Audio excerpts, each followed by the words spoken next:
بنی اسرائیل کو غلام بنایا اور ان سے سخت محنت کروایا۔ اہرام مصر۔ بنی اسرائیل کو غلام بنا کے بادشاہان فرعون نے گیزا میں جو اہرام تعمیر کرائے تھے وہ آج بھی دنیا کے عجائبات میں شمار کیے جاتے ہیں۔ خاندان فرعون جنہوں نے 5000 قبل مسیح سے 322 قبل مسیح تک مصر میں حکومت کی تھی، موت کے بعد لاش کو بغیر سڑے گلے ممی کر کے محفوظ رکھنے کے واسطے فرعون خاندان کے چند بادشاہوں نے اہرام بنائے تھے۔ ان میں سے سب سے بڑا چیوف ہے جو بادشاہ خوفو کا پیرامڈ ہے۔ یہ 4500 سال پہلے بنایا ہوا تھا۔ یہ پیرامڈ 23 لاکھ پتھروں سے بنایا گیا ہے جن میں سے ہر ایک کی سراسر طول 2500 کلوگرام ہے، جس کی اونچائی 147 میٹر ہے۔ اس کی تکمیل کے لیے 3 لاکھ مزدوروں نے کئی سال محنت کی تھی۔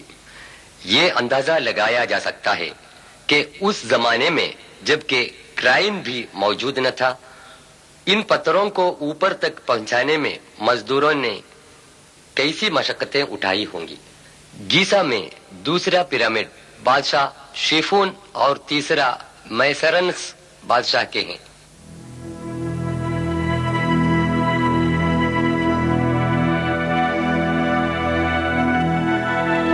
جو چھوٹے نظر آتے ہیں ان کی رانیوں کے ہیں۔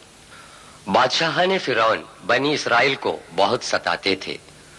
سورہ 7 آیت 129 میں خدا تعالیٰ فرماتا ہے، قالوا أوذينا من قبل أن تأتينا ومن بعد ما جئتنا قال عسى ربكم أن يهلك عدوكم ويستخلفكم في الأرض فينظر كيف تعملون۔ بنی اسرائیل نے کہا، تیرے آنے سے پہلے بھی ہم کو ایذائیں پہنچتی رہیں اور تیرے آنے کے بعد بھی۔ موسیٰ علیہ السلام نے کہا، خدا سے امید ہے کہ تمہارے دشمن کو ضرور ہلاک کرے گا اور تم کو زمین میں بادشاہ بنا دے گا، پھر تمہارے کاموں کو بھی دیکھے گا۔ اسفنکس ایک دیوزاد مجسمہ ہے جس کے سر آدمی کا اور تن شیر کا ہے۔ بڑے پتھر میں تراشی ہوئی یہ مورت گیزا میں پیرامڈوں کے قریب ہے۔ صدیوں سے ریت میں ڈسا پڑا ہوا یہ مجسمہ 1816 عیسوی میں دریافت ہوا۔ عربی میں اس کو ابو الحول کہتے ہیں۔ قدامت پرست لوگ اس کو دریائے نیل کے محافظ سمجھتے ہیں۔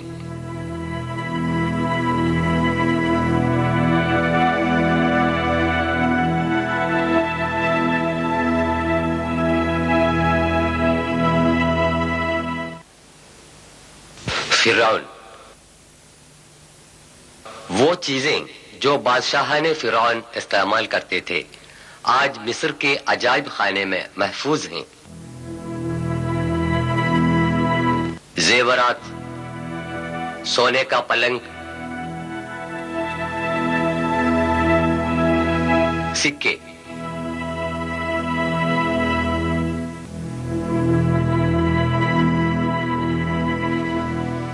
وہ مومیا جس میں فرعون کا جسم پیرامڈ کے اندر دفن کیا گیا تھا، بعد میں مصر کی سرکار نے ان چیزوں کو پیرامڈ کے اندر سے عجائب خانے میں تبدیل کر دیا۔ یہ سونے کا مومیا ہے۔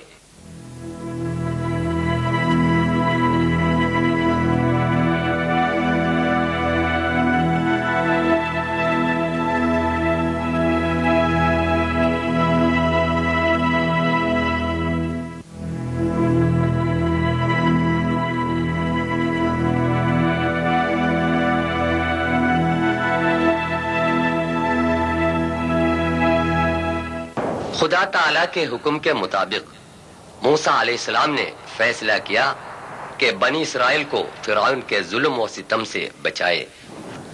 حضرت موسیٰ علیہ السلام اور حضرت ہارون علیہ السلام ہزاروں بنی اسرائیلیوں کو ساتھ لے کر چپکے سے راتوں رات مصر سے روپوش ہو گئے۔ یہ جان کر فرعون بھاری لشکر لے کر ان کو پکڑنے کے لیے نکلا۔ تاریخ سے پتہ چلتا ہے کہ بحر احمر کے شمالی طرف خلیج سوئز کے شمال میں دونوں پہنچ گئے۔ اس نازک موقع پر خدا تعالی نے حکم دیا۔ سورہ 26 آیت 63۔ فأوحينا إلى موسى أن اضرب بعصاك البحر فانفلق فكان كل فرق كالطود العظيم۔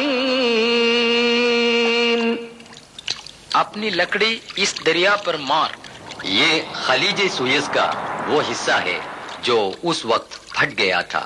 دونوں طرف پانی ٹیلے کی طرح ہٹ کر رہا۔ سمندر میں ایک راستہ نکل آیا جو خشک اور سوکھا ہوا تھا، اور اس راستے سے بنی اسرائیل سینا کی طرف بچ نکلے۔ فرعون اور اس کے لشکر سمندر کے اس راستے سے بنی اسرائیل کے پیچھے پڑے۔ جب پانی کے طبقات مل گئے، فرعون اور اس کے لشکر سمندر میں ڈوب مرے۔ قرآن شریف نے یہ اعلان کیا ہے کہ فرعون کی لاش ایک عبرت آمیز نشان بن کر رہ جائے گا۔ سورہ 10 یونس آیت 92 میں خدا تعالیٰ فرماتا ہے، فَالْيَوْمَ نُنَجِّيكَ بِبَدَنِكَ لِتَكُونَ لِمَنْ خَلْفَكَ آيَةً وَإِنَّ كَثِيرًا مِّنَ النَّاسِ عَنْ آيَاتِنَا لَغَافِلُونَ۔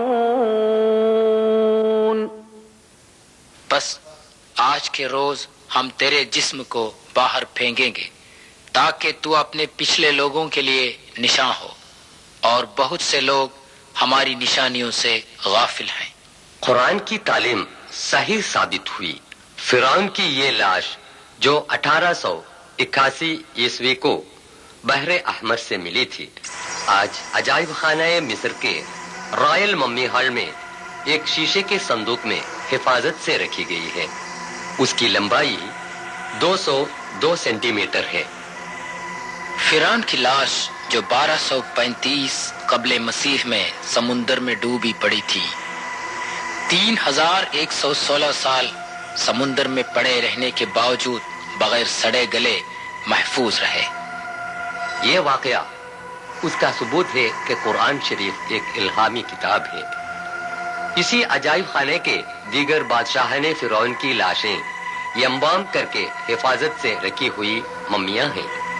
یہ غور طلب ہے کہ رامسیس ثانی کے نام سے مشہور جس فرعون کا ذکر قرآن نے کیا ہے، اس کی لاش ممی نہیں ہے۔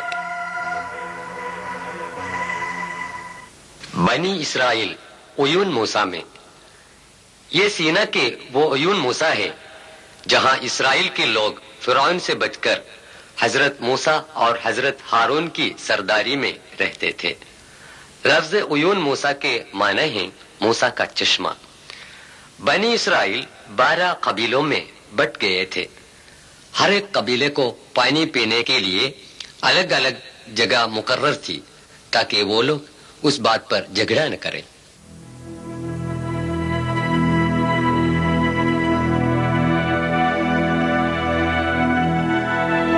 یہ کنواں ان میں سے ایک ہے۔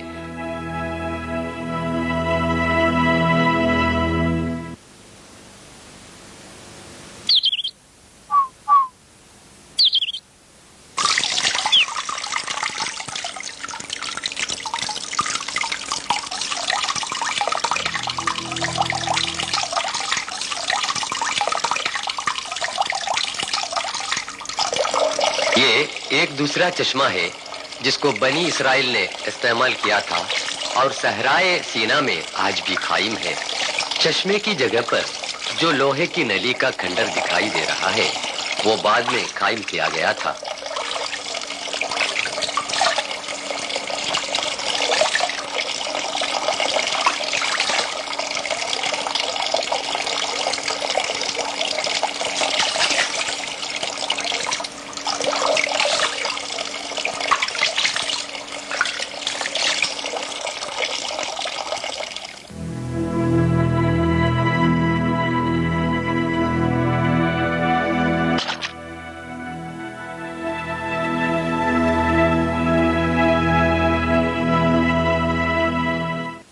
پانی پینے کی جگہیں جنہیں دیگر اسرائیل قبائل نے استعمال کی تھی، جو سینا سے چند کلومیٹر کی دوری پر آج بھی قائم ہیں۔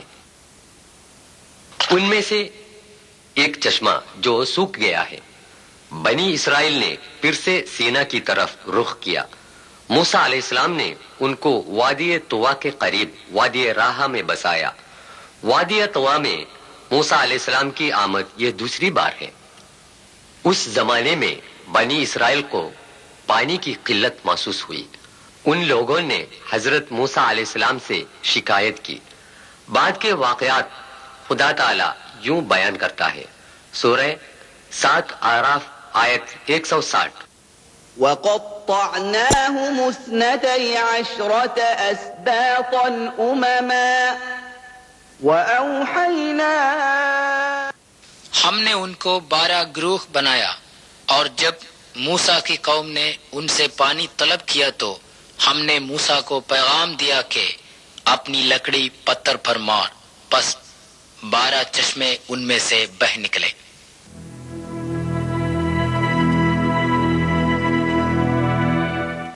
Swiss canal university research